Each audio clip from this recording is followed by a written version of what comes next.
Happening now, we'd like to welcome our guests from across North America and around the world. This is the EdTech Situation Room, our penultimate show for 2017, which I learned from Security Now means the next to last. We have one more.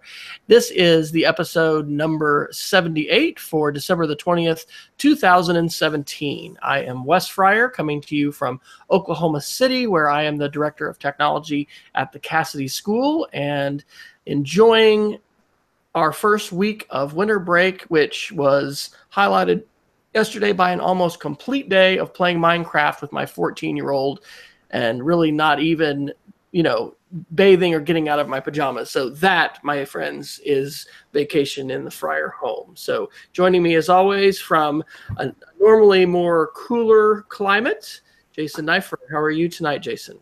I am well, sir, and I am coming from snowy Missoula, Montana. About 24 hours ago, we started having freezing rain, which turned on and off to snow, and I hear, based on the weather, we're going to get a nice old dump of snow in the next 72 hours, so we'll have a nice white Christmas next Monday. So we're really excited about that, and I'm here in Missoula, where I'm the Assistant Director and Curriculum Director of the Montana Digital Academy, the state virtual school, of which we're closing as of tomorrow for 10 days for the holiday break, so things are slowly winding down here. And as Wes, did you mention earlier, it's our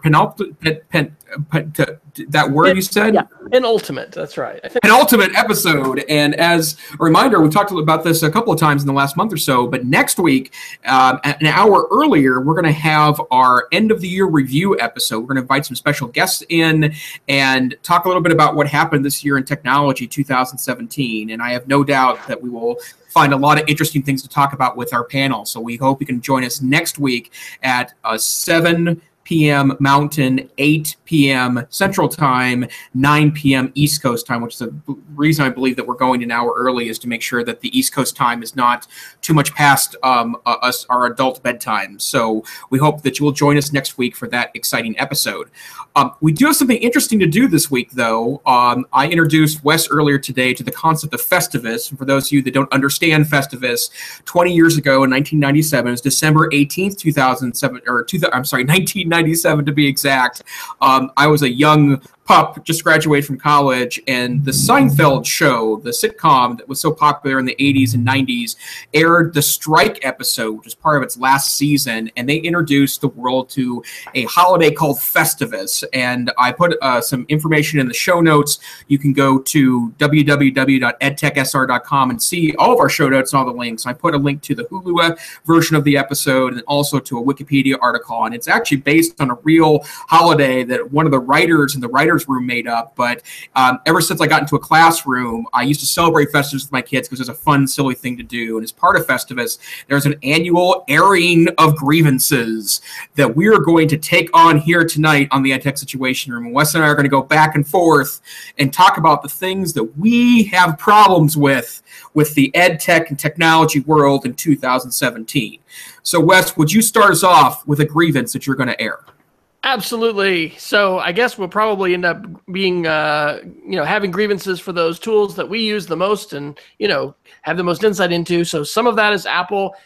Apple, will you freaking choose 2 iPhone models and stop giving us a million choices?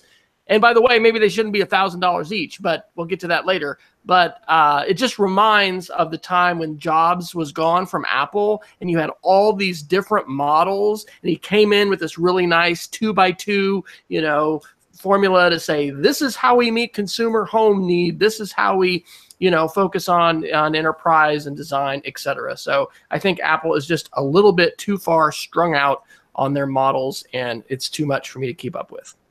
Well, on that note, I also have a grievance for Apple. Apple, please create a Mac Pro that's worth buying. We complained about this on the show in past episodes, but right now there's no viable option for people that want to buy a powerful desktop computer that's not attached to a monitor like the iMac. And ever since the garbage can Mac was released, which has apparently several technical problems, including power issues, heat distribution issues, and it's not user upgradable, which means unlike the old massive aluminum cheese grater Macs, you can't keep it going. In fact, I still have what is now a 10-year-old iMac sitting sitting in my office that's perfectly, I'm sorry, a 10-year-old Mac Pro in my office that's perfectly fast because I was able to upgrade it to more memory and SSD drives that's still going. I wanted to buy a new Mac Pro years ago, but there's been no model for me. So Apple, get on it, create a user updatable Mac Pro that's worth the $4,000 or $5,000 investment you're trying to pawn off on the Pro iMac, which I don't think is a realistic deal for basically anyone in our listening audience. And my second is, at some point, do we seize a pole and fight each other, Jason? I think we wrestle, right? Aren't we supposed to do that?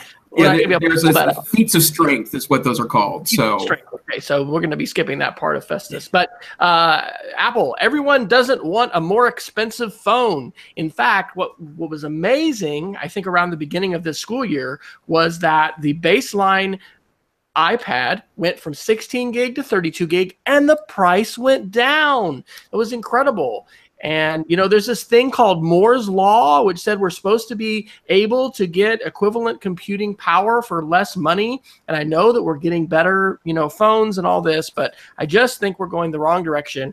Wah, wah, wah. Hey, but some of us have gone Android because of this and other factors. So Apple, pay attention to how expensive your phones are and recognize that we need to not just, you know, keep on going for the ceiling with cost. Okay, not all of our grievances have to do with Apple. We're going to now share a little love with our friends at Google. For those on the Android team and those that make Android phones, please, for the love that's all that's good, keep updating phones after you sell them to consumers. This month's numbers for Android versions, which they release every month, this is from December 7th, 2017, only 0.5% of all phones running Android are running the newest version of Android Oreo. And the reason why is because other than phones made by Google, manufacturers do not keep up with updates for their phones.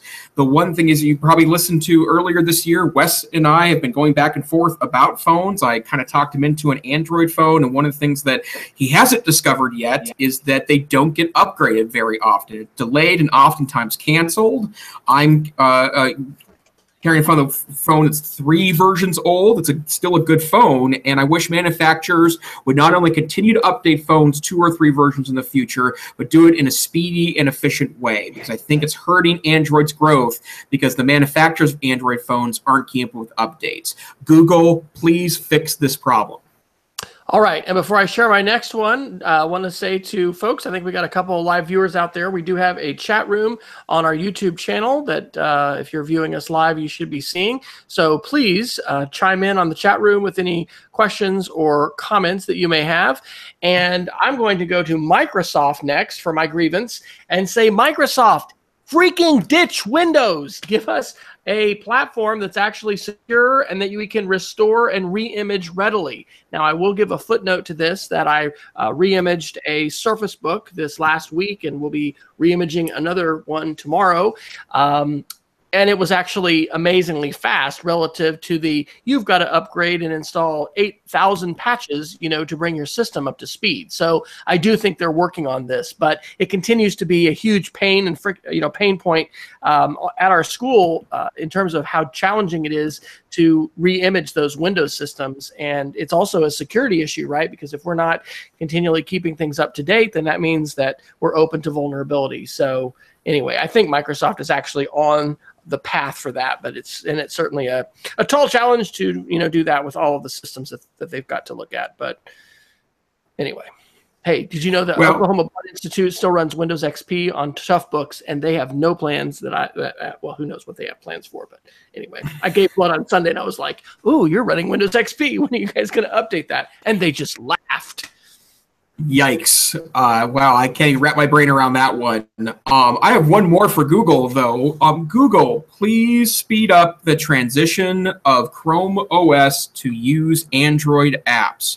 one of my biggest complaints, and I understand why you're not able to go back and update older Chromebooks before you announced that architecture 2 years ago, but there are many newer Chromebooks, and in some cases new Chromebooks, where you can't get Android apps either in the stable channel or some cases even the beta channel. And I think that's kind of ridiculous. I think with the amount of power and engineering that you have on your end, even if it's a difficult challenge to do that, you should absolutely 100% push Android app adoption as quickly as possible on all newly released Chromebooks. It's something that really revolutionizes the platform, and any further delay means that you are diminishing the end user experience. Android apps now. And my final grievance is to all users out there who have not yet embraced a password manager: give up your repeated use of passwords and embrace a password manager. LastPass is a great one that's free, and 1Password is wonderful. There's several other different options, but we continue to have, a lot of reticence on the part of users who want to keep using that, that favorite password. And it's just time to step into the 21st century and embrace password management, which is the only viable way you can use unique passwords on every single website you use, and long passwords, which really should, I think, at least be 30 characters or whatever the maximum allowable is. Some sites will reduce that, but it's ridiculous, right? Oh my gosh, how could I ever do that? Well, when you copy and paste it, it's not a problem. You just remember your main password and make sure that one is good. And finally, I've got one for end users as well. This one's aimed at the education world. Let's make 2018 a meaningless buzzword-free year. And I'm talking about everything from 21st century learner to blended learning, even to online or digital learning. Let's stop using buzzwords that we're not willing to clearly define. I think one of the biggest enemies we have to technology is when people try to pretend it's magical in a way that it's not, by saying it's going to cure all ills. And I feel like the folks that kind of do us the biggest disservice are ones that promising that digital learning and 21st century learning and blended learning can cure all the ills of education. You have two geeks that are speaking to you weekly about this issue. We know that's not true, even though we think computers play a very important role in schools and education. Let's make 2018 a buzzword-free year. All right, and there you have it, the airing of grievances for 2017. Jason, how long has it been since the hollowed halls of was it Helena High School, or what was the last high school that had a airing of the grievances at the end of December? That was 2010 was the last year. No, 2009 was the last year that I had an official airing of grievances. So I've missed it, and although I do celebrate Festivus every year, December 23rd with my family. So I'll be keeping my list of grievances, and then, of course, celebrating Festivus miracles. So to all of you out there, happy Festivus, and I hope you enjoy this Festivus season. And if you tuned in a little late, in the show notes, we do have a link on Hulu to that episode. It was a 1997 Seinfeld episode called The Strike. And I did have the pleasure of watching that with my 17-year-old who had never seen an episode of Seinfeld before. So thank you very much, Jason, for that encouragement. Before we do our quick review of what we do, and I'll let Jason do that and get into this week's articles, I want to give a big shout out to Eric Kurtz, who gave us a podcast shout out. If you do not follow Eric Kurtz on Twitter, he is the very mysterious handle Eric Kurtz. So it's ERICCURTS. And he shared a link that has been retweeted a whole bunch, a lot more than most of my tweets ever see. And it was called 11 Great EdTech Podcasts, Learn and Grow with These Awesome Podcasts. So it's got 44 retweets and 92 likes, which is quite a bit. And Eric is the author of Control-Alt-Achieve, and we were featured there, and appreciate that shout out. And it also is a great list of other tech podcasts, because I certainly find myself my life is enhanced and my thinking is strongly shifted by the opportunity to listen to tech podcasts, both educational as well as mainstream. And so thanks to Eric for that. Jason, what are we about tonight in this penultimate experience of 2017? Well, on the odd chance that this is your first time here, because maybe you were referred to us by one of the shout outs we've received here at the year end, this is the EdTech Situation Room, where we take a look at this week's technology headlines through an educational lens. And so we find some interesting bits from technology journalism. We post the links at our website, edtechsr.com, and this podcast then provides the commentary. So as we spent the first part of our episode this time airing grievances, there is a lot of tech news that's gone on. So where would you like to start first, Mr. Fryer? Well, I was the one to drop in a lot of security articles, and I think I want to go to this Wired article from December 13th first, how a dorm room Minecraft scam brought down the internet. This is an amazing story, right? We've got multiple examples, and we may have time to talk about some of the other ones, of, you know, young people, teenagers, college-age kids who are identifying vulnerabilities, in some cases creating them. And this tells a story that made news because it was in an Anchorage, Alaska courtroom that we had some guilty pleas to this Mirai botnet hack. And what happened here, and I'll just try to quickly summarize, is last year we had an unprecedented denial of service attack, a DDoS, and a denial of service attack, if I'm saying, am I getting my acronym right? DDoS. It basically is a ton of packets hitting a website or a group of websites to the point where they cannot withstand all of that traffic, and they're effectively shut down. They're not accessible, and it ends, you know, the functioning of the internet for that computer or from people who are trying to access that computer. Well, what the FBI researchers found, and by the way, so what happened last year was the most incredibly huge denial of service attacks. They likened it in this article to a thermonuclear detonation. So the amount of terabits per second was just so astronomical. As an example, security researcher Brian Krebs was targeted in Akamai, which is the set of redundant servers around the world that provides streaming for, you know, tons and tons of folks, had provided protection for Brian, and they said, Brian, we can't sustain this. We're cutting you loose, and Google had to pick him up. So it all traces back to a Rutgers University student and a couple friends who were running a Minecraft server and wanted to basically hurt their competition.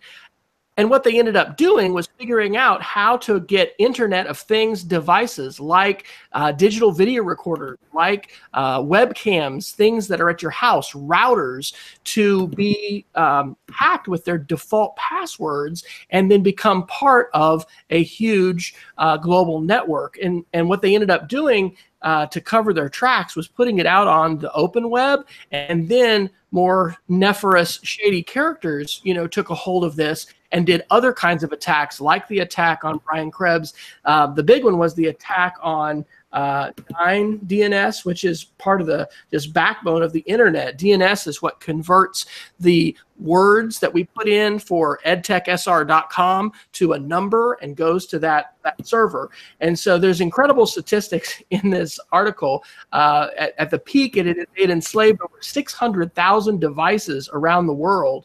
And one of the biggest things is this represents, as they say, an existential threat to the internet itself, right? If these kinds of attacks are able to go on and go on at the scale that they are, actors who would want to could actually take down the internet. And so I think that it's a pretty big eye-opener, and you know, I just had not heard this. So Jason, any of this news to you, or had you already kind of read this story about the Minecraft background of Mirai? I saw an article referring to this and a little bit about I think some of the court action, but I didn't get past students. That's as much detail. This was a lot more detail. And of course, what's interesting about that is that, you know, with a lot of these, what people are considering attacks, obviously there's lots of big things that really are attacks, and the WannaCry thing was also covered in another article that Wes dropped in this week. The United States government is now confirming that their belief that it was North Korean hackers that engaged in that particular attack, which was a very significant cybersecurity threat. But, you know, not everything is even nefarious at the scale that it is. And one of the things about the number of insecure devices that we have on the large worldwide internet, I'm talking about Internet of Things devices, viruses. I'm talking about out-of-date computers. I'm talking about older hardware that has long passed its security prime. Little things can become big things very quickly. And so it's no surprise to anyone that runs security as part of their school district, whether they have experience or background or not. They know that little things can turn to big things very quickly. But the bottom line is that we have to be conscious of it. And if you are intending to go into computer science and you're not considering security as a potential avenue for employment, you should seriously consider that, because it's obviously going to be a massive growth area. And it's not just enterprises, it's going to start to become homes. And let's just tag on to that BuzzFeed article from December 19th. Words of praise, but no forgiveness for hacker who stopped North Korean cyber attack. And they are referring to the WannaCry attack. But again, the story here is just amazing and worth repeating and talking to kids. And I'll mention what this has made me think of for our school for next year in terms of a white hat hacking club. Because the kid, he's a Brit, who figured out how to stop WannaCry. He analyzed the code, recognized there was an unregistered domain that essentially would function as a kill switch. And this was the most powerful ransomware we've seen on the planet. This thing was stopping hospitals in the UK and other parts of Europe from being able to operate. I mean, this isn't just, some little fuzzy, my stuff got hacked by Target and somebody may get my information later. No, this was actually, stopping, important hospital and emergency, kinds of things from functioning. So anyway, the guy who was the hero that saved this thing, he registered this domain name and got this kill switch and ended up shutting this thing down. He got arrested after DEF CON for some malware that he had created and put online a couple years earlier. So the line, and we've talked about this before on the show, it's like the Old West, like, is he on this side of the law or the other side of the law? I mean, this is the reality today with cyber attacks and cybersecurity, is that oftentimes, the white hat today was a black hat yesterday. And what it's made me think of, and I'm going to visit with one of our, computer science teachers. I think we should be having a club for kids, right? To be able to say, hey, if you've got skills, I mean, I know that there's a lot I don't know about our network in terms of what's happening and what's going on. And so vulnerabilities, pen tests, all this kind of stuff. We actually did, by the way, sign up for a cyber attack, cyber insurance, just prior to the holidays. And it's a reality that all organizations need to face. And in school, I think we want to help channel the skills of students in a constructive way. In fact, in that article, it talks about the U.S. Department of Justice trying to step up its outreach efforts to youth, right? Because if you've got computer skills, Uncle Sam needs you. And we need to be aware of that at school and finding constructive channels for those students rather than just, casting them out to gnash teeth in the outer darkness to say, hey, why don't you come in and see what you can do to help us? And obviously there's important, layers of trust there if we're going to allow them to see, the inner workings of our network. But on the other hand, I think better to cultivate those relationships and help propel those students on a career path forward rather than, ignore what's going on and then possibly not have them, with a constructive outlet. Yep, absolutely true. Why don't you continue on with a couple of those other security articles, Wes? Okay. Reuters on December 20th reported that China's surveillance streaming platform had been shut down and amid privacy concerns. This is kind of crazy. So China is rapidly building. We've heard about London, I think, for a number of years being the most, well, what I heard was, in terms of, I guess, a Western country, most surveilled city. I've since read that Moscow and parts of Russia actually eclipse London, but China is definitely becoming a highly surveilled country, not just for what you browse on the internet as far as the Great Firewall of China, but also just in terms of cameras. And so they have a lot of cameras in public places. It could be swimming pools. It could even be schools and classrooms. And so they were getting complaints as far as these things streaming live on the internet. So think about your school surveillance cameras, but people just being able to tune in from wherever they wanted and being able to watch kids and watch people. And so it's kind of a sign of the times, I guess, about where we are in terms of surveillance cameras. And not necessarily on a school level, but on a personal level, I've got some friends who picked up some Black Friday deals on surveillance cameras, tossed them into their house, got them going, hoping that that's gonna be beneficial. Just be very aware of the importance to update and make sure those things are secure. And it wouldn't be a bad idea to put a Google alert on the manufacturer of your device, right? Because if some kind of a vulnerability comes out, or an update comes out, how are you going to become aware of that? That's not something we've been programmed to do with a smoke detector or a thermostat or other, a toaster or something else that you get for your home. But it is something we need to get oriented to and to be recognizing. And then the last one in that series is from University of Michigan News, unhackable computer under development with $3.6 million DARPA grant. And this is from December 19th. And I guess what they're doing is DARPA, who we've talked about before on the show, the Defense Advanced Research Projects Agency, formed after World War II to try to prevent another Pearl Harbor-like surprise attack on the United States. They have incredible technology, which Annie Jacobson, who's the author of The Pentagon's Brain, that's all about DARPA and these kind of projects, says is 10 to 20 years ahead of where we are as consumers.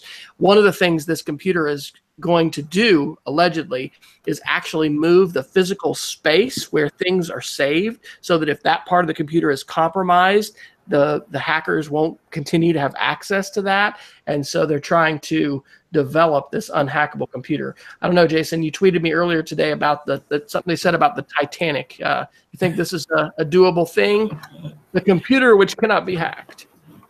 I think the problem is that whenever you advertise as something as being undoable, it automatically focuses extraordinary laser beams on your systems. And so I hope it's the case. Like, it seems to me that we can think of designs that are less hackable than they would be otherwise. But the problem, of course, is that if unhackable were truly achievable, I think we would have made some space there by now, right? We're 40 years into the personal computer revolution, and it seems like it's a pretty impossible dream to this point. Even well-known security hawks can't seem to lock things down as much as that. So I certainly hope we can head in that direction, but we'll see.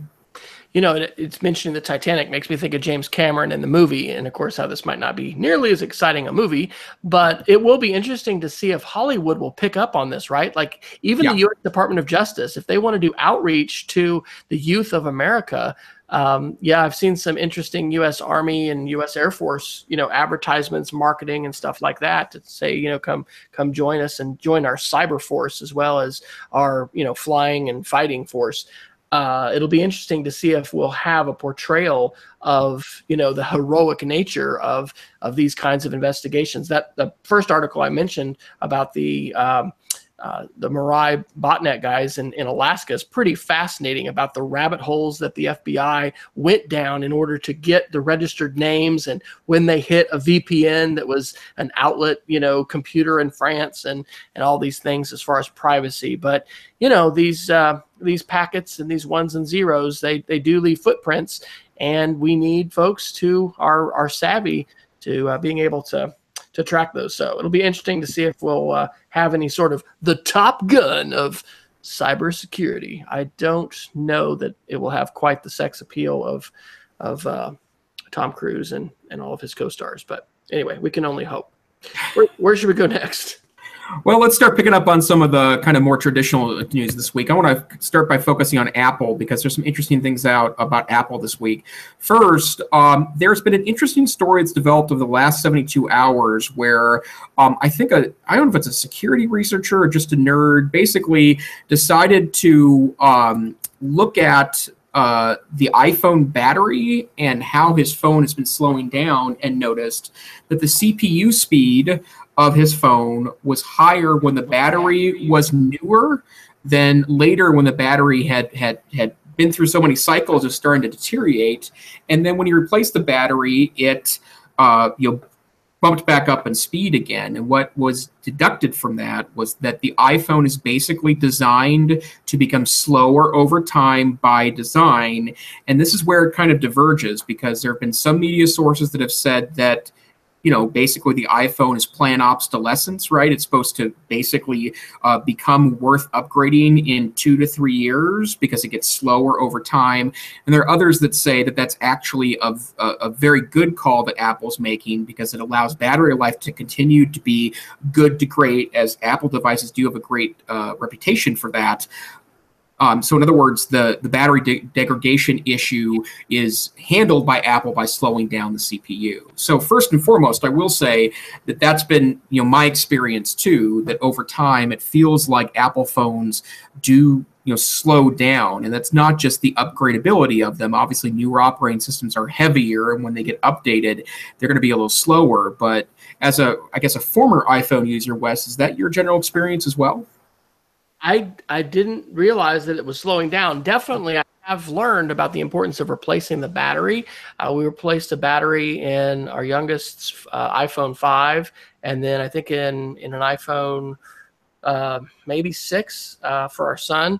And one thing the article does point out is when you get a new battery from Apple, which generally runs you about $79, and if you're fortunate to have access to an Apple store, that can be a same day kind of turnaround. They can do that in store for in an hour or so. It does restore that full feature speed. So but that's interesting. I guess they're saying that it's going to take out the peaks. Some of the highest speeds. I don't know. I wonder how much. Is this something that's happening with other phone manufacturers too? I've never heard about this before. I guess I definitely have been aware of the battery stuff, because you see that, right? You bring in your phone, they run this diagnostic and say, oh, you've had this many power cycles on your battery, and you're like, oh man, and you see the degradation. Have you ever heard of this before on other phones? I had not heard of this on other phones. And in fact, I did see an article earlier today that wasn't the one that I put in the show notes that suggested that Android phones just generally don't do this, but they're also much more terrible about battery life. One of the things that Apple is obsessive about is battery life. And so it doesn't surprise me at all that they're developing things in the operating system that allow for a better battery experience for its users. But I do think that there's a couple of messages here. The first one, the fact that Apple has gone away completely from user replaceable batteries, usually for thinness reasons, right? They want to be able to make the phone as thin as possible. So building a battery that kind of pours into the leftover spaces in the phone is obviously a great advantage to them. But that's one of the reasons why I actually prefer the few Android phones that are left that allow you to replace the battery, because batteries, off the shelf, even sold retail, are cheap. $15-20 is what would be a battery would cost if you bought it off the shelf. If you can replace it yourself, you can basically refresh your phone battery without worrying about the degradation part. And so I think that there's one place where Android tends to be superior. And I want to thank you, Jason, for the Geek of the Week a couple of weeks ago, which was that Android battery article, because I read that, and man, that has made a huge difference. Because just as this happens with folks, right? You install different apps, you turn on location services, and you don't really realize what's running there in the background. And so what I have been doing, as that article recommends, is just turning on location services when I need to, right? We went down to shop somewhere and more we hadn't been today, and boom, just pop, click the button, Google Maps is on, it's happy. Sometimes if I'm going to do an Instagram post or something that needs to be location aware, then I'll pop it on. But that right there makes a huge difference, simply turning location services off. And so shout out to that article, and thanks to Jason a couple weeks ago, because it's just, even on my iPhone, it's stuff that I probably needed to be doing and just wasn't as aware. So I'm glad to be more aware of this, and I think that as is the case with all kinds of computing things, we need to recognize every device is going to have its limitations. Everything can crash. Everything is going to need some kind of care and maintenance, right? Just like your car, or just about anything else. Maybe kitchen appliances may not, but certainly things that you're going to be using as a daily driver, you're going to have to do some investing in, and you're going to need to, do care and feeding. And so perhaps these kinds of battery upgrades are just something that we should assume that we're going to be able to do. And, that's part of Apple's modus operandi, right? Back to your grievance on the iMac. I mean, you're paying $10,000 for a machine that you can't crack open legally and do any upgrades to. I mean, this is the Johnny Ive inherited from Steve Jobs modus operandi. And clearly, when it looks at stock price and profits, that served Apple really well. But in the long game, which Apple is playing against Google, against Microsoft, and others, I tend to think that the upgradable, moddable, hackable device is going to prevail in the end when you look at global sales. But it hasn't yet, so we'll see. Wes, I need to take a quick commercial break here, so if you wouldn't mind taking over for just a moment, I'll be right back. All right, sounds good. Well, while Jason takes a commercial break, I think I'll actually scoot down to an article that I put under the Google header from the G Suite updates from December 5th, 2017. And this is entitled Embed HTML and JavaScript in the New Google Sites. And I want to give a shout out to the Google Teacher Tribe podcast. I'll flip over here on my handy dandy Pocket Casts app, and Matt Miller and Casey Bell are the authors of the Google Teacher Tribe podcast. So we're doing several different shout outs tonight, and they have had 34 different episodes to date. But the one that I was listening to most recently was about the new Google Sites. I have been a major user of Google Sites for a long time. And as you might be aware, Google Sites is now in a transition period between two different versions. And the new version, while it looks slicker and definitely has a better feel in terms of the sites that it creates, and I think the interface, it has been limited in capabilities. One of the biggest ones I have been holding out for is something called domain mapping. And so that means being able to take your website, and instead of having your address to it be sites.google.com/ and then the name of your user account, or in the case of a G Suite school account, the address of your G Suite domain, and then the name that you've given it. You can do something very slick and clever. Like, for instance, I have all of my handouts on a website that's a Google site that I just call wiki.westfryer.com. So you go to wiki.westfryer.com and boom, you're there on the Google site. And so anyway, I have held off in transitioning over to the new Google Sites. And that's probably the number one feature that's been, that and a migration path, right? So I've got hundreds of pages in different Google Sites for different kinds of projects. And so anyway, this article from the official G Suite's blog is really good news, because what it means is we have much more freedom to embed HTML and JavaScript in the new Google Sites. Google Sites, for security reasons, as well as perhaps other kind of coding reasons that I don't fully understand, has really limited the things that you can embed and the ways that you embed. And so this is definitely good news, and would encourage you to not only check that out, but also if you don't already subscribe, check out the gsuiteupdates.googleblog.com.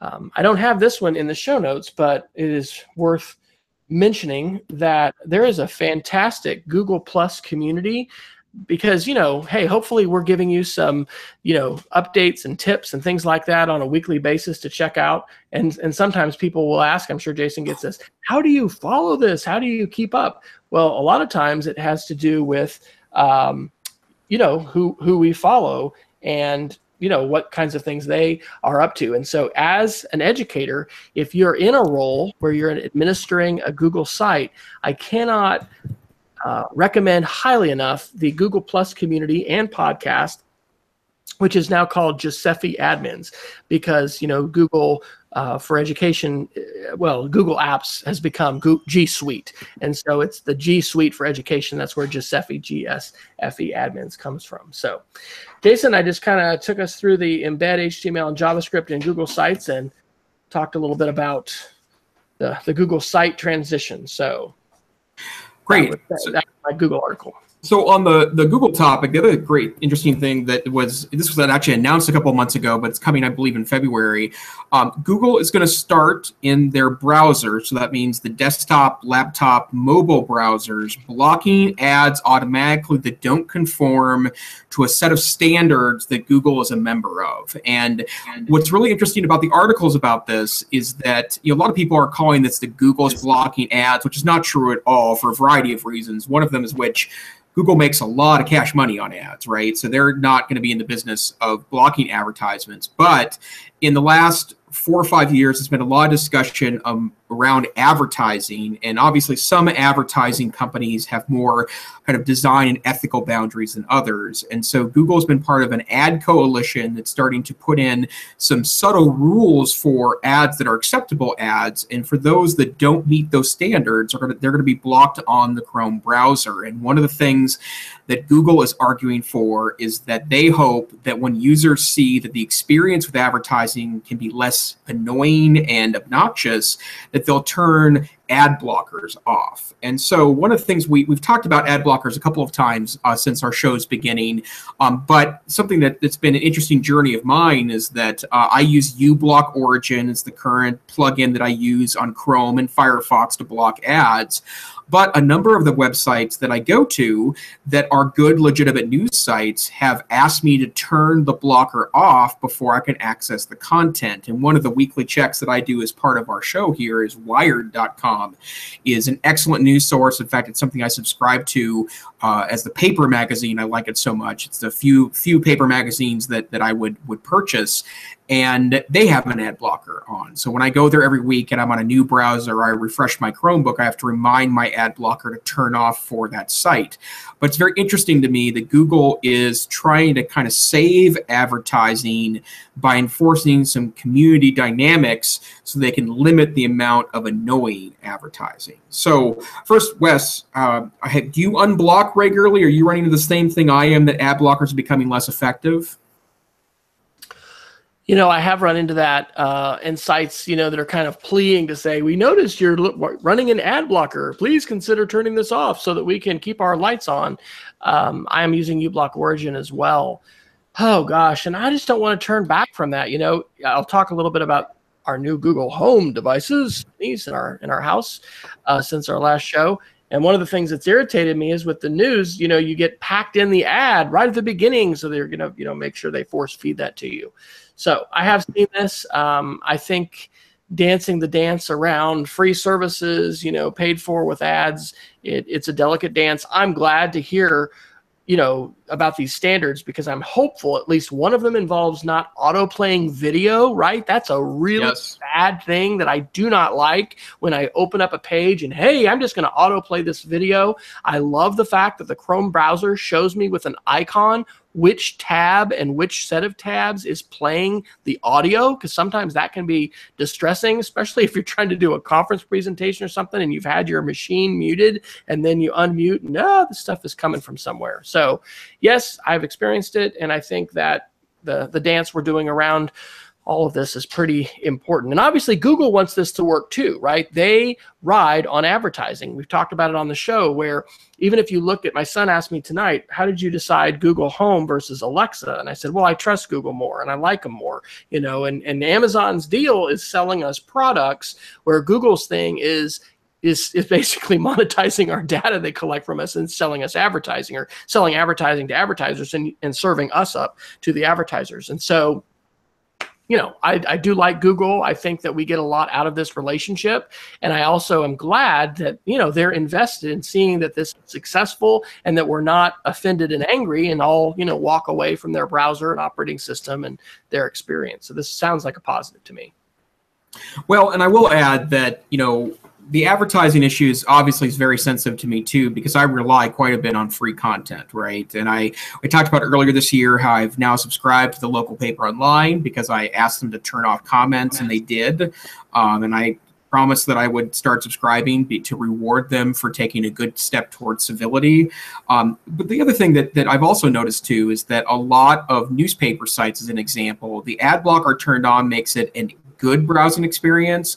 The ad blocker turned off, and it's absolutely terrible. And I'm just going to call out my old hometown paper, the Helena Independent Record, which is a newspaper that's struggling. They don't have as many obviously subscribers as they used to. They've cut the journalism staff down to bare bones, and they're a struggling newspaper. But and I don't purchase them because I don't live in Helena anymore. But the ironic thing about it is that I find their paper to be unreadable with advertising turned on. In fact, I just compared the two to see if that had changed, and basically it goes from being a decent reading experience to an experience where two-thirds of the top of the page before I scroll down is large, obnoxious advertising. And like, I always feel like there has to be a better way. So if Google can get together with other ad servers and provide a better experience for end users, I think that's an important thing that we should reward. That said, I also don't want to drive free content out. If anything, we should be funding more journalism, more sites that work on the things that we need for a functioning democracy, but I'm not quite sure if advertising is going to do it. And I'm not sure these articles are in the show notes this week, but I was reading some things this week about different websites that are taking a balanced approach, where they're not saying we're fully, ad supported. We are going to have some advertising, but then we're going to go after subscriptions, and we're going to go after high quality niche content, or the kind of things you're going to want to pay for. And I think that's vital. This reminds me of our essentially Google Summit. It was G Camp OKC, but it was the Google conference that we hosted the first Saturday of November. And one of the breakout sessions I was able to lead was titled YouTube Tips and Tricks. And I asked people to just, at the beginning, take a couple minutes, introduce themselves to their neighbor, and talk about their number one biggest pain points with YouTube. And what do you think that was? Advertising, number one.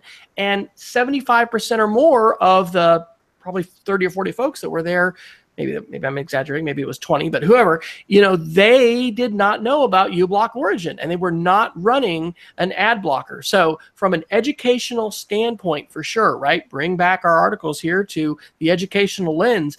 If, as a classroom teacher, professor, anyone, talking with students or any kind of learner, if you're not running an ad blocker, you definitely need to. And this is a reason, I think, not to show YouTube videos through your Apple TV or even your mobile device, which may have more limited ad blocking capabilities.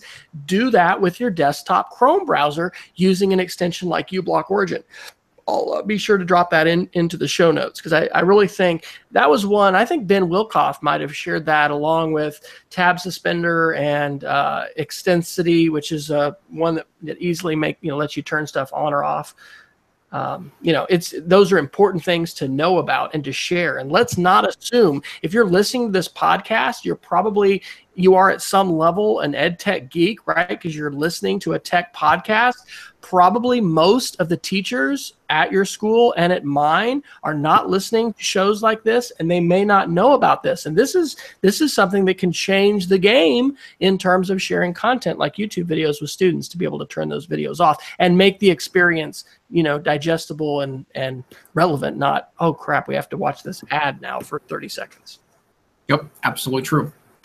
Where to next, Wes? Why don't you pick? I kind of did a whole string of security articles, so why don't you go here for a couple? Great. Thanks for the break there. Well, here's just a sad note. Last Friday, rest in peace, AOL Instant Messenger was shut off for the final time. And a moment of silence for AOL IM. Do you have a graveyard for these things, Jason? Do you keep I don't, but I did do something on Thursday night. I did try to get in my old AOL Instant Messenger account, which was from the late 90s. My username was Viva La Norm. And I tried to get into it, and when I couldn't figure out my password, it sent something to my old Hotmail account, which would have been, 18 years ago, right? I haven't used Hotmail just since Gmail was available, basically. And then I had my own personal email server for a while, and then jumped on Hotmail and never looked back. And sadly, I was not able to get on for one last one last hello to AOL IM. But it was my first instant messaging service. I still remember in the mid-90s when AOL was the hot property, and I would dial into my 5 hours a month and engage. All right. Hey, while you take a drink break, I will jump to one of your other Apple articles. This is from The Verge on December the 20th. Apple might combine iOS and Mac apps next year. Wow. One of Jason's grievances was wanting to accelerate that process for Google of merging the Android and the Chrome worlds. I think this is super interesting. We've had, the development, I'm trying to think of the word, where you've got universal, I think, app, where it works on iPad and it works on the iPhone. And we've been seeing, right, with this app store, I mean, I continue to be plagued, by these pop-ups that are reminding me, hey, update, update.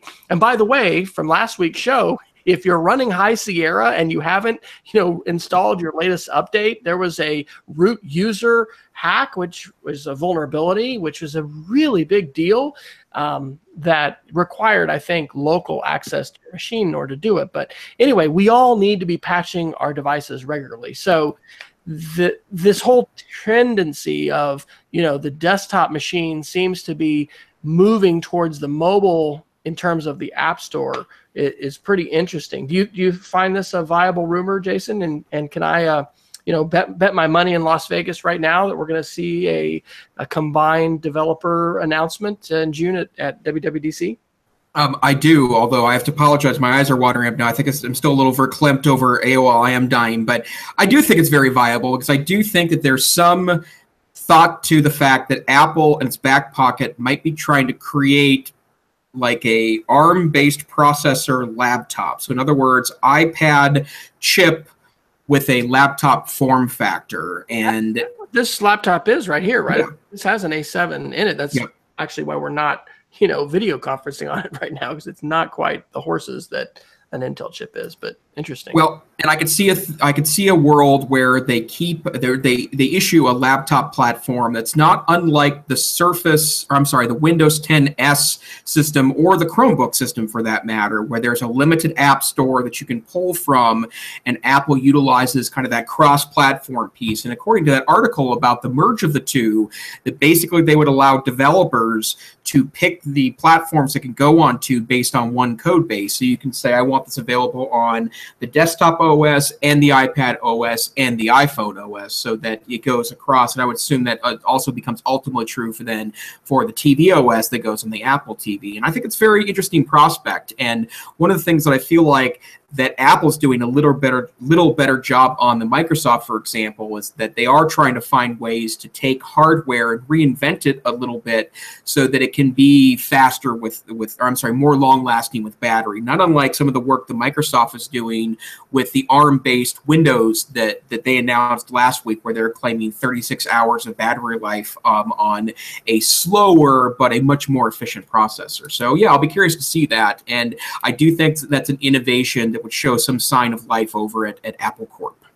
Well, we are at the top of the hour, but I think we got to have this article before Geeks of the Week, because it starts with, sorry, Wes. What is this with YouTube delays, Jason, with apps? Well, we had mentioned a couple of times that YouTube was supposed to appear on both the Apple TV and the platform, the Fire TV platform from Amazon, and I believe also that there were some other third-party systems that it was supposed to appear on, and that's been a promise that's been since the middle of the year, I think. I want to say maybe at the Apple Developer Conference this summer, and it's been delayed once again until January. So, Wes, you will not have a native YouTube app available to you on Apple TV or on the newer Apple TVs until later or until early next year. Well, that's going to be a newer one though, because I do have a YouTube app on my Gen 4 Apple TV. I wonder, does this have something to do with the fight that we've been seeing with Amazon? And there was some stuff we had last week, I don't think we talked about, where Amazon and Apple have been arguing, and Apple was going to actually pull some of it. So Well, maybe, this is the service. This is Yeah. what that is. Yeah, this is the TV service. Okay, Yep, so yep. all right, So, that's probably real. So we'll see. And and I do think that that the sad part about these kind of ecosystems building up is that the users lose in the end, right? And so if everyone's stuff works on everyone else's stuff, it means you can pick the best hardware and best software for your particular needs. And so I do hope that Google decides ultimately to allow things like YouTube, the most popular video service in the history of the world, to exist on every platform where it needs to, because I think that only helps YouTube and in fact helps the end user even more. All right. Well, let's do some Geeks of the Week, and then we'll get out of here for this penultimate show. We do want to remind everybody, though, that next week will be an hour earlier, and we should have some special guests joining us for the 2017 EdTech Year in Review. But for my Geek of the Week, actually, I'm going to do a couple. The first thing is... sometime, Jason, I'm going to have to introduce you to my Oklahoma City Jason friend, it's not a Jason friend. His name is James. It starts with a J, but JED Jed is his handle. And haven't seen him for a couple of years. He used to be the tech director of OneNet, our state network, and now he's part of an Internet 2 consortium that's multi-state. And anyway, just a delightfully geeky guy who loves Android. And when he told me about this, combined with the fact that you can play like the same Pandora station or Google Play Music station synced in multiple rooms, those were the two big selling points for me that led to my early Christmas present of 4 $30 Google Home Minis. So yes, it was a $120 splurge, but we've got these around the house. And the feature is called broadcast voice messages. Have you used that before, Jason, at your house? No, that's interesting though. This is awesome. So I can take my Google Assistant on my phone anywhere I am on the planet, which has basically just been the Oklahoma City area since we've known about it. And I can say, G Home, broadcast, hey, can you guys start the stove, or start the oven preheating? I'm gonna cook tonight or whatever. And like a, intercom system at school, it broadcasts out on each speaker that my Google Home app is connected to. So that is so cool. And we've used that multiple times. In fact, I used that to take breakfast taco orders the other day when I was out and just announced to the girls, hey, if you want to order a taco, text me right now what you want. And so but it's a game changer, man. Not for taco orders, but like we've cut the cord in terms of having a phone line. So our kids actually do not they don't know a world where you have multiple phones in your house that ring and somebody has to pick it up and say, Friar residence, this is Sarah speaking, may I help you? Like that has not been part of their childhood. And from a safety and security standpoint, there have been times where we're like, why don't they pick up their phone? So anyway, that's my first Geek of the Week. And then the second one, this is a real tin hat one. So get ready and hold on to your chairs. But I really like this. I had the girls and Shelly all watch it with me last night because you can get it on Vimeo or you can get it on iTunes now. It's Dr. Stephen Greer's new video, Unacknowledged. And this relates to my most retweeted post of 2017 from 2 days ago from a New York Times article. To date, this has 118 likes and 60 retweets, which I don't really get.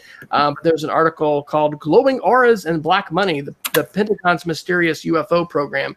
And Unacknowledged is not only a video about how many countries in the world are moving towards disclosure and trying to declassify files that, show that, yes, we've been contacted by, intelligent beings from other planets. But it actually goes deeper into the constitutional issues here with unacknowledged special access projects and, some pretty cool stuff that is, about what is it called? Zero sum energy. Anyway, it gets into energy and multidimensional travel. Pretty cool stuff. So yeah, there you go. Unacknowledged, your 2017 documentary recommendation from Wes. There it is. Well, I have a pretty simple one to offer this week, and I noticed this earlier today that a very popular app on the Android Play Store it's called Nova Launcher. And Nova Launcher is, and for those of you that are iOS people, one of the things that is a really great thing about Android is you can really change the user experience on an Android phone by installing what's referred to as a launcher. And a launcher essentially is a skin that allows you to kind of re-envision what the phone looks like. And there are literally hundreds of launchers available. And in fact, you can do everything from, you can make your Android phone look like an iPhone, for example. In fact, a lot of fake iPhones you can pick up in countries where knockoffs are very common are actually Android phones that have an iOS skin on it to make it look like an iPhone. But my favorite launcher has been for some time now the Nova launcher, and the Nova launcher allows you extreme customizability so you can create the experience that you're looking for on your phone. Nova launcher is free, but for I think it's $4.99, you can actually purchase an upgrade for Nova Launcher Prime that adds a lot of even more tweaks that you can utilize. Well, it just turns out the Nova launcher is 6 years old this week, and so they discounted the Prime version to 99 cents, which means that you can get it forever because you can put it on limited numbers of phones. And I love the fact that I can, figure out what my phone looks like and then save that from phone to phone. In fact, when I go to a new phone, I just download the XML file that has the launcher look that I like. I install Nova Launcher again, restore that look, and then my phone has all the icons where I believe they should be located at and installs them all for me, easy peasy. So Nova Launcher, 99 cents right now to get the Prime version. Even if you don't want the Prime version, the free version is pretty functional, allows you extreme customizability on the Android phone system. Unmute now, it tells me. Very good. Well, thank you, Jason. And for those that are ready to read as much as they can from Jason Neiffer, where should they point their browsers and their devices? I am on Twitter at TechSavvyTeach. I'm also the NCCE Northwest Council for Computer Education Tech Savvy Administrator in Residence, where you can see our blog at blog.ncce.org or find us on Facebook, NCCE EdTech, or NCCE on Facebook, where we're starting to post some great information about our February conference in Seattle, Washington, February 14th and 16th. We have great featured speakers. I'm, of course, a featured speaker there, where I'll be presenting on everything from building effective and scalable online learning programs to a look at the 30 best tools I've seen in the past 12 months, our famous 30 in 50 segment, which happens at NCCE. What about you, Wes? I am W. Fryer on Twitter. I'm in the midst of what is generally a hugely traumatic and very lengthy process of switching web hosts for my virtual private server, my VPS. And so I'm not actually going to be posting anything new until that transition is done, which I was hoping was going to happen this week. But normally you can find me updating speedofcreativity.org. In the meantime, you'll just see me posting stuff on Twitter at W. Fryer. So we are the EdTech Situation Room, your pretty much every week podcast breaking down headlines from the technology world from an educational focus. You can find all the information about our podcast, all of our links at edtechsr.com. edtechsr.com/links will take you to our Google document that has, as always, several articles that we did not have time to cover this week, but you may want to check out on your own. We also are always sharing archived versions, and so in addition to subscribing to our YouTube channel, you can download 32 kilobit, about 12 megabyte in all hour and 10-minute episodes to your mobile device, and you can also download 360p, which works out to be about 200 megabyte video versions if you would like to watch us in action. So until next time, we want to encourage you to stay savvy and stay safe. Remember, next week, for our final show of 2017, it will be an hour early, and you can always follow us on EdTechSR on Twitter to find out about the latest changes, as well as link to the live stream. Thanks so much for tuning in, and let us know if you've got comments or questions.